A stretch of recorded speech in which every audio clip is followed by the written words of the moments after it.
Did you go to preschool? No. You started in elementary. Yeah, I mean, in kindergarten. Kindergarten. Yep. Okay, so you went to kindergarten. Then when you graduated from Red Bank, did you go to college?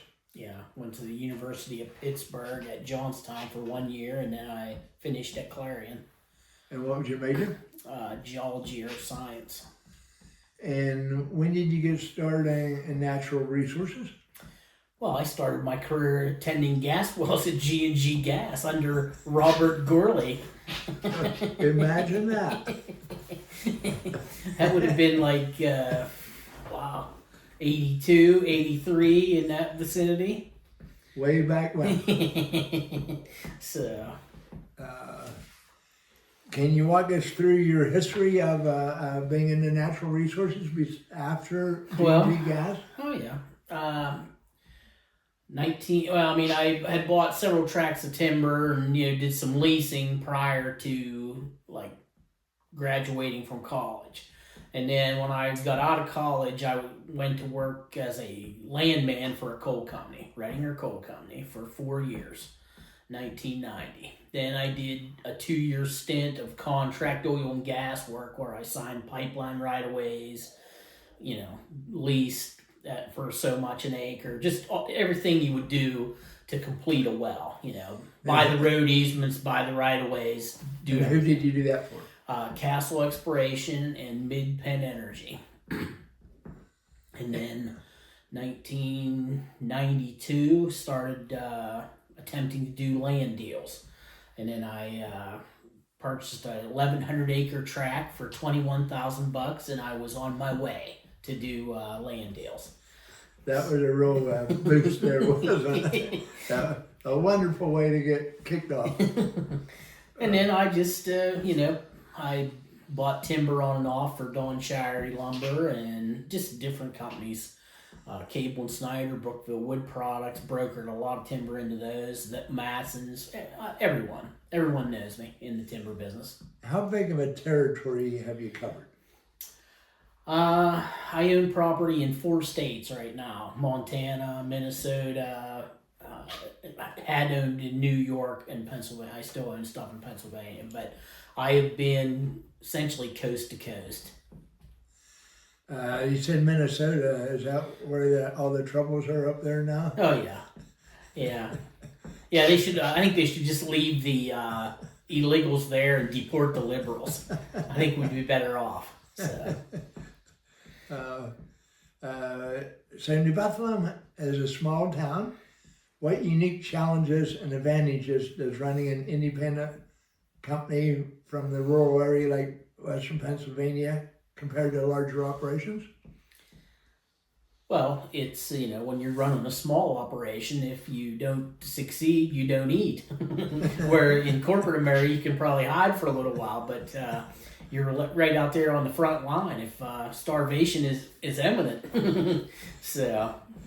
That's kind of a nice way to have it, isn't it? Yeah. Oh, yeah. Living on the edge. And, when I graduated from college and I told my dad what line of work I wanted to be in, he told me that make good deals because there was no money here. So there was going to be no bailouts. So I've made it my 63 years without any bailouts. So. And you have a sister? 2 sisters and a brother. 2 sisters and a brother. Yep. And what part of the world are they at? My one sister's in Vincent, Ohio, which is very close Parkersburg, West Virginia. She's in the real estate business. And I have a sister that is a food and beverage manager and housekeeping manager at the Reed House in Chattanooga, Tennessee. And then I have a brother that is a federal meat inspector that he lives in Burlington, Vermont. Oh, meat inspector. That's always interesting. The energy sector, since you've been in it, has had big shifts, like, for instance, the Marcellus Shale. And regulations keep changing and blah, blah, blah. So how's that impacted a producer like you over the Well, years? it's essentially killed the shallow gas business. I mean, everybody in the shallow gas business is hanging on for dear life, and I mean, there's some upside, but I don't know if the Marcellus brought enough upside to this part of the state to destroy the shallow business and, the pipe business and the frac companies and stuff like that are all gone, So I don't know if it's been a negative impact or a positive impact. When did you first start to suspect that the government wasn't our friends? I've always thought that. Clear back when I was, back in the Reagan days. Jimmy Carter was never our friend, and when Carter did the fabulous mission there that ended up crashing all the helicopters in the desert, rescuing was the hostages from Iran, and it was nothing but like blame, lie, back and forth, and you could kind of figure it out. And any time that I've ever seen the government involved in any of the natural resource business, when I first started as a landman for Reddingers, the DEP was just outrageous in some of their demands with the coal companies. It's a wonder there wasn't a bounty placed on them then. So. Did you watch the show The Landman? No, I live it every day. I don't need to watch it. It's a wonderful show. Okay. What's a typical day like for you? Well, in these weather conditions, I start off, early in the morning, checking wells at the house and the compressor, making sure that nothing's froze up. And then I have 2 or 3 logging crews that I try to buy for, and one crew's cutting just about the New York line right now, and there's it's been about 20 below every day, so they haven't been working. They're Amish, so they're in their little blue coats, and they can't stand the weather, and they have to work because they gotta eat, and it's just tough. So like my day tomorrow is going to be up early, check the wells, then head to Reynoldsville, get a couple checks, pay a couple landowners, get permission to unload a skidder in a parking lot of a beer distributor, and then take another payment to Bradford with me, and just get everything lined up for the coming week. So, what's your what's your best well that you have out there? Right now, the best well I have, I have 104 oil wells, and I have 10 gas wells. And right now, all the oil production's shut in because you can't produce it because of the freshwater intrusion into the reservoirs. So you just have freeze up problems. But the best well I have right now, best wells are right there at the house. At your house? Yeah. They're 20 years old, 25 years old, still make $1 million a month, and very little maintenance. Have any of them frozen up this year? Oh, yeah. Yep. Yeah, you'll see me running through I have a 4-wheeler with a propane tank and a giant torch strapped to it, so I just heat the wellhead. I don't even bother with that. I put some alcohol on the line, but I just heat the wellhead. Do you see a future for independent producers in Pennsylvania? Oil production, but not natural gas. The Marcellus is too big of a play for the common person, and the shallow business. There's nobody left to do the work. There's no rig crews, and then what rigs are out there, the guys are getting up in their 70s and late 60s. They just aren't going to be doing the work forever and ever. Yes.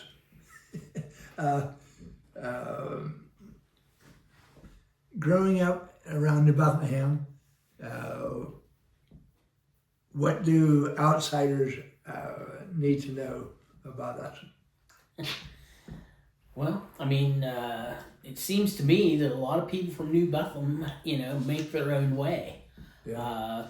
I guess it's part of our upbringing, there wasn't many handouts at my place growing up, so if I was going to become self-employed, I was going to do it on my own. And my father never really accepted my self-employment till like 2007, you know, because he was always on me to get a government job, and I just found that to be like treason.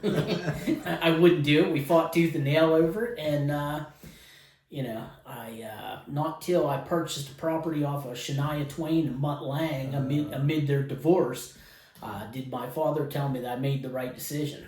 So, and it was a constant battle for 20 some years till, you know, he finally saw the light. When did, back in your history, when did the Crawfords end up in Clarendon County? Well, they'd been, my grandparents, my grandmother was from Salem, so it's in Jefferson County, but just over the line, you know what I mean? And that was around 1900? They were probably around 1900. The Schicks made it to Mayport. I mean, I'm at a Mayport address. And then the Dover Spikes, boy, they came from Myersdale. The Thomases came from Myersdale, probably, you know, 1920, 30s, you know. And my great-grandfather Thomas was a Methodist preacher. You said Schicks. Are you related to Glenn Schick? No. Not related to Glenn. On the Crawford side, are you related to Bud Crawford? No. Nope. There might have been something far out there, but not. My dad was good friends with Bud, but not related to him. How about the chiropractor? Nope. No. Grew up a block away from them. Knew their kids real well. All right. Are you involved in any local organizations? No. The Leatherwood Church. That's it. And when did you start playing the guitar? Well, I played as a kid, and then of course, you know, like everything, I put it down, and then I was drilling wells, and I went to drilling wells in the summer, and not drilling so much in the winter. So then I needed something to do, and pulled the old acoustic out and started playing. Then Doug Henry showed up as the pastor and started giving lessons, and so I was the only student that continued lessons for like years, you know. So now I play on the church band every Sunday. I don't like to miss. And Doug's been around for like 25 years? Probably. So then you've been playing over there at the church for 25 years. Are there any local legends or historical events that you like about New Bethlehem? Not really.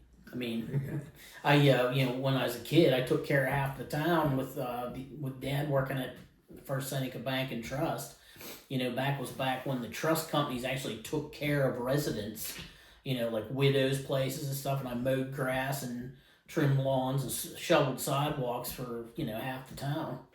And that made it bad for me, because if I was in any trouble, I was easily identifiable. So your father gave me my first loan ever. So he got me started in the world of debt. Yep. So then earlier in your life, and maybe still continually, you've had some medical issues. Yes. And when did that start? When I was 16, I had a rapid weight loss between 9th and 10th grade, and was diagnosed with Crohn's disease. And what do you think caused that? I don't know. It's an autoimmune disease, and nobody's ever really pinpointed what the trigger was. But I've had 5 major surgeries, you know. What's the closest you came to death? My heart stopped one time on the table. So during one of your surgeries? Yeah, during one of the surgeries. Oh boy. It was one of those ones where I put it off, and I fell into woods deer hunting, and I had an strangulation of my small bowel with scar tissue, and I was severely dehydrated, and they were contemplating. Well, I guess my heart didn't stop, but the heartbeat was like 200 beats a minute, and they were talking about putting me in ice, like in a bathtub full of ice to try and stop it and then restart it, but it straightened out on. So it was a reaction to the anesthesia. Did you have any out-of-body experiences? No, never. So you stayed in your body that time? Yep. All right. And so now you treat by your diet? Well, the disease is essentially in remission. The last 2 surgeries I've had have all been scar tissue related. And like, the last one I think was caused by, I was lifting pipe, 2 3/8 upset from like, They're heavy. yeah, from the ground level to over your head to go on a tractor trailer. And after about 30 joints, something wasn't right inside, and I had to have surgery within about 2 weeks after that. So it was another strangulation, and I lived on Mountain Dew and hard candy for 2 weeks before the surgery took place.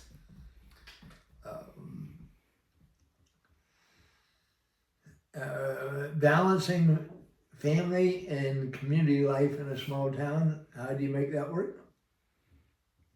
Well, I mean, the thing about being self-employed, like when I was drilling wells and stuff, I coached soccer, coached Little League. I made it work, but it was, many, many days in a row, no sleeping.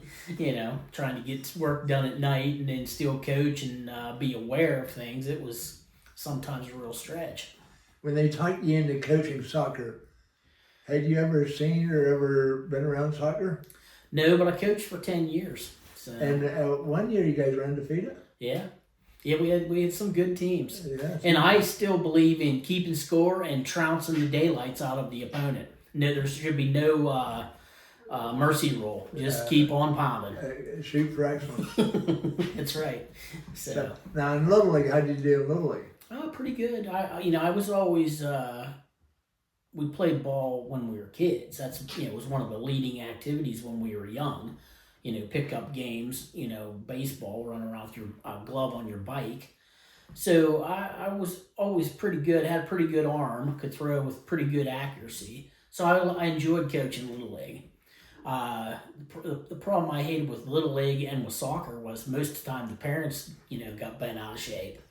And of course, I'm not one to get bent out of shape with. Did you guys ever win the Little League? Yeah. We had the last year Lucas played, my son, and we had a pretty good team. I had your daughter on my winning team. In soccer? Yes, in but soccer. I was talking about in Little League. Yeah. I know that you guys had an outstanding soccer season. Yeah. So. And, with the Little League, I mean, there really wasn't, I don't think we were first place or anything, but we had pretty sturdy teams. If you could give one piece of advice to young people in rural Pennsylvania, what would you suggest? Would you suggest like going into business for yourself, or would you suggest like your dad tried to get you into a government job? Or... Well, I don't think you should work for the government for any reason. I just despise them. I just it's just like a turncoat deal. I just can't stand it. Most of the time, the people that end up in the government are people that have failed in the private sector and know nothing. Like 99% of the oil and gas people that they have in position right now, knew nothing and still know nothing. There's no industry people there. It used to be when in the 80s and 90s, there was a lot of industry people worked for the DEP, and it was easy to get along. And if you had an idea on how to plug something or do something, they would listen. Now, today, it's by the book, or there's no way of getting around it. And I don't know. I mean, if you're saying the government gave up on common sense. Oh, yes, sir. It's yes, just sir. By the book only. Yeah, well, and a lot of it's not even by the book; it's by how I feel. I'm not feeling that this idea. Speaking of recommendations for kids, if somebody's graduated from high school, would you recommend they go to college? No. Would you recommend like a trade school? I would. I think right now people could work with their hands, electricians and plumbers and anybody that wants to actually do a day's work. I think you're going to far exceed 90% of college grads. And plus, you don't go to debt. You know, if That's they go right. to college, they get these humongous debt. I mean, look around this area right now. People that do plumbing and heating It's hard to are get. in their 60s and 70s, and that gap is not being filled up. And that's one thing about with me. I was always hands on. I know how to wire. I know how to do about anything around the wells.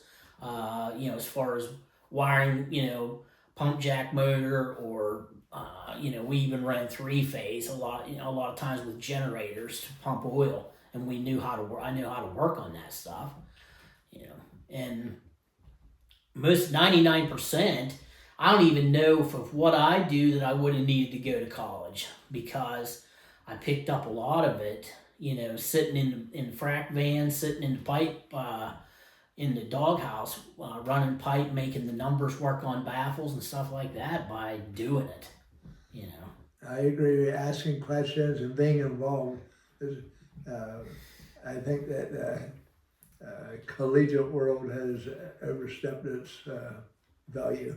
Well, I'm no forester. I buy timber every day, and I'm no forester. Never had a forestry degree. Never earned a degree. What's the price of timber? How's it doing now? The price of timber is pathetic. It's terrible for good It's luck. been since 2007. There's never been a correction, and there's at least been 100 million board feet taken off the market this year with mills closing, and the price doesn't move up at all. There's no shortage of green lumber. Things are slow. There's multiple crews out there. So what happens when there's multiple crews, you can get stuff, people to work for discounted prices, and there just is not going to be any pickup in it because it's being pressured by plastic and vinyl and just so many different substitutes now for wood. Looking back, what's a highlight or lesson from your time in the Bethlehem area that stuck out the most? Like,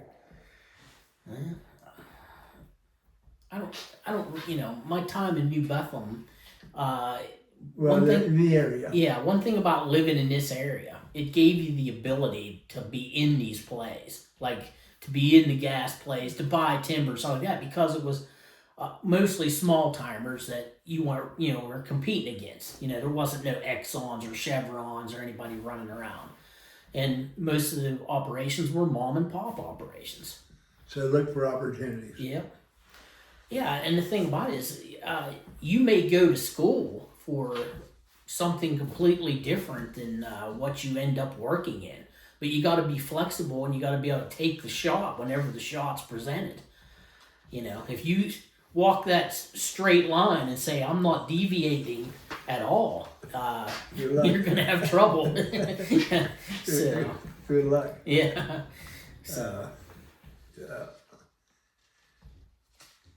So you play the guitar. Do you read? Do you and do you have any other hobby?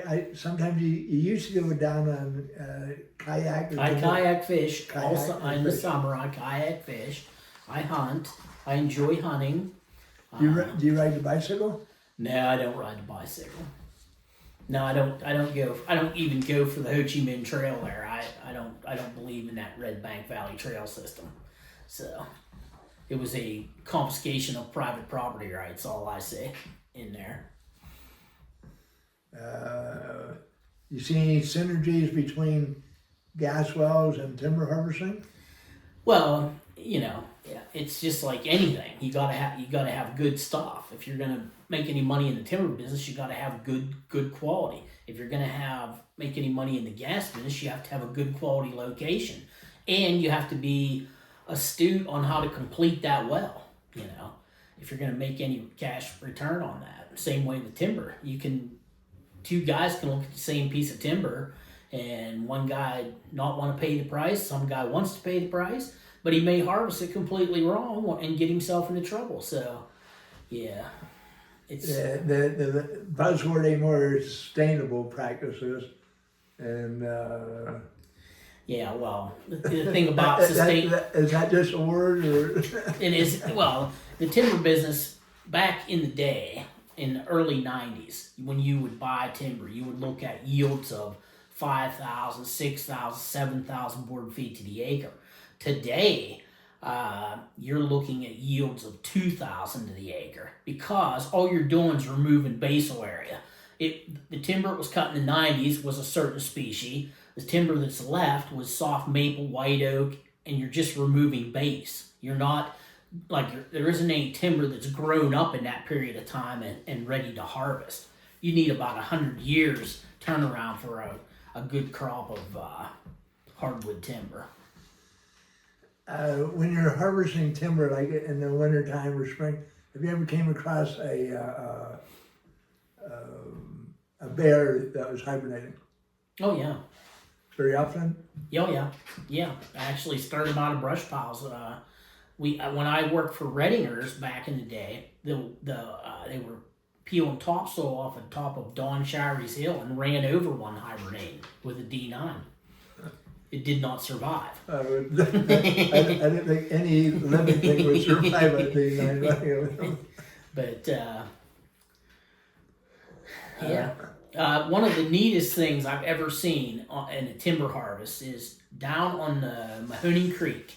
We were pushing a road in, and the dozer operator did not see it. I saw it just in the nick of time, but we pushed out a section of road on the hillside, and the shale cut had 4 stems of petrified logs standing in the shale cut. And I have a section that's 10 inches by about a foot long of a perfect tree fossil that came out of a shale bed from out of a creek hillside.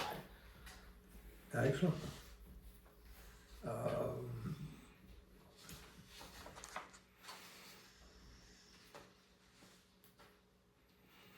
Top challenges for you small independents in the energy and timber world? Oh well, the challenges for the small independents in the timber business is just sustainability. I mean, you can't. It's the small mills are running up against. You can't find timber. You can't keep timber ahead. You know, when you're trying to, run an 8 or 10 million board feet a year operation and buying tracts of timber that have 50 to 100,000 feet in, you just can't buy enough of them to keep an inventory ahead. And then financially, you can't keep an inventory ahead with the way costs are today. The costs are inverted from when they were in the 90s. Your main thing in the 90s was the cost of stumpage, where your production cost was nothing. Now your production costs are sky high and your stumpage cost is low, but you can't keep enough ahead. How much pipeline do you think you ran in your lifetime?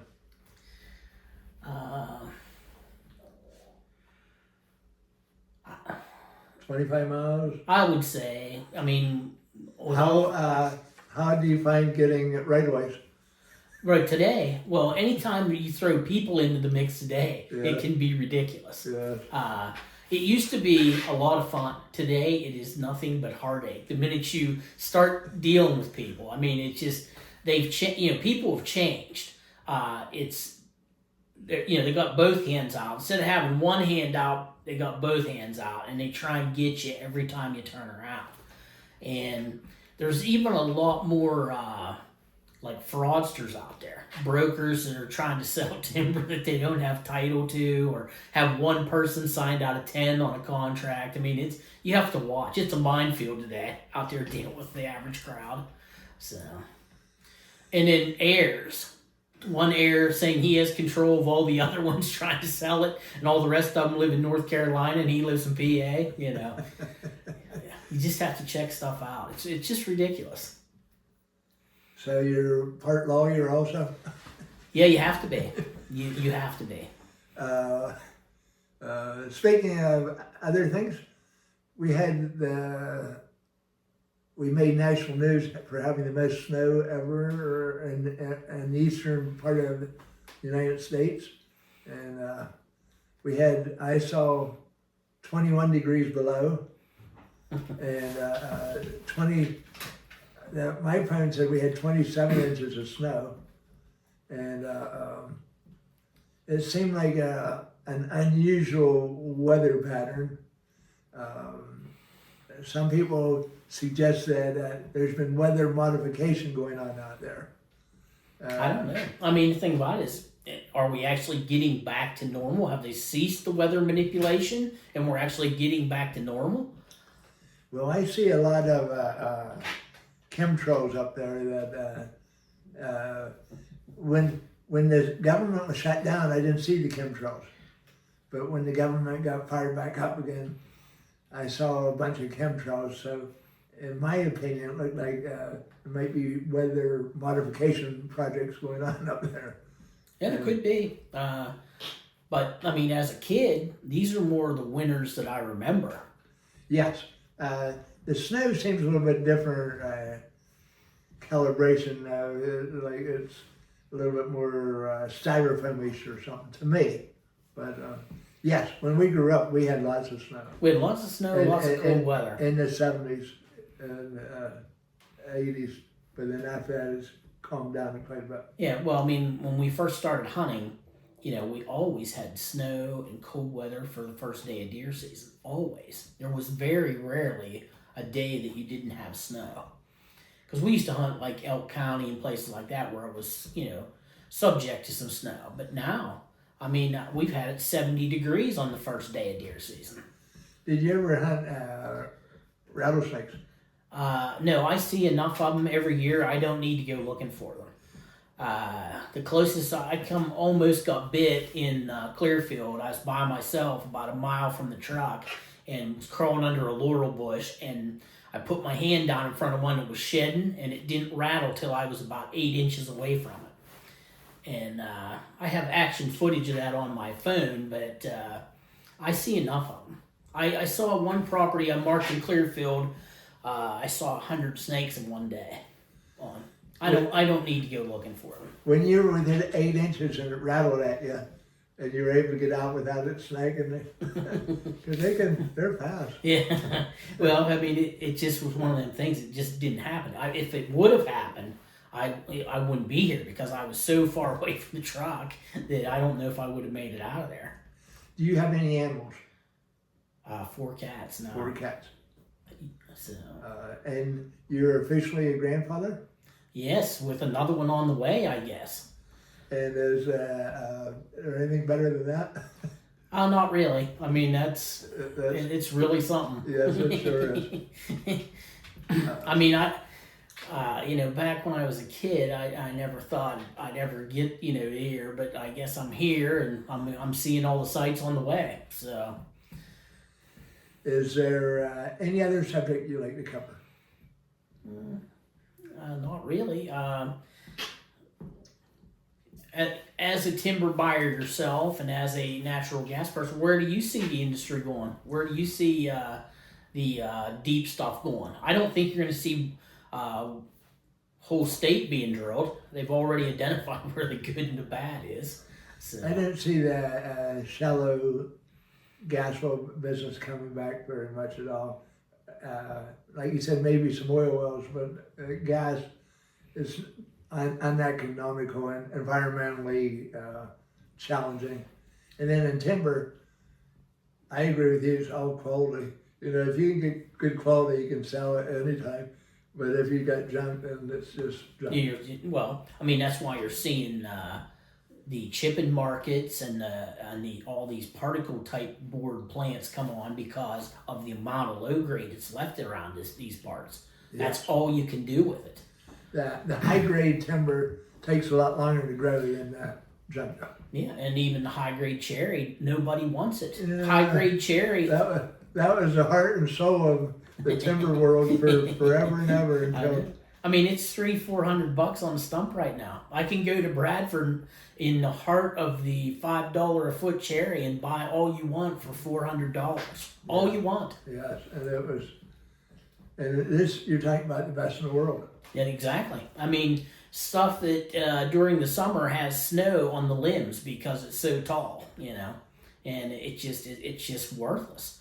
and you look at the number of companies that are sitting on just scads of Collins Pines, probably has, you know, a BCF of a billion board feet of cherry sitting around the woods, and it can't do anything with it.